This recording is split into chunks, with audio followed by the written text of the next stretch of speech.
to be inconvenienced. Local transport group insists back-to-school demonstrations will go ahead. And increased criminality proving a thorn in the side of residents in the Garden Parish of St. Anne.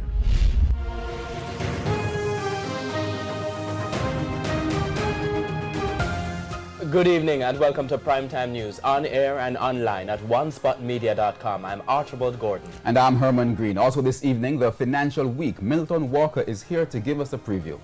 The debate on interest rates continues this evening. One investor offers an explanation on why banks are reluctant to offer lower rates. I'll have the details in the Financial Week. And from business we go to sports. Jordan Ford, what's happening there?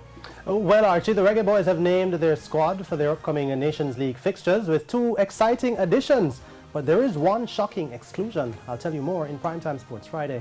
All right, thanks, Jordan. There's also sports commentary, E-Prime and weather in this newscast. But before the break, the feedback question. This evening we're asking, should taxi operators be given a fare increase? Why or why not? You can share your comments online, facebook.com/Television Jamaica, and tweet us at Television Jam. Please stay with us. Primetime News returns right after this break.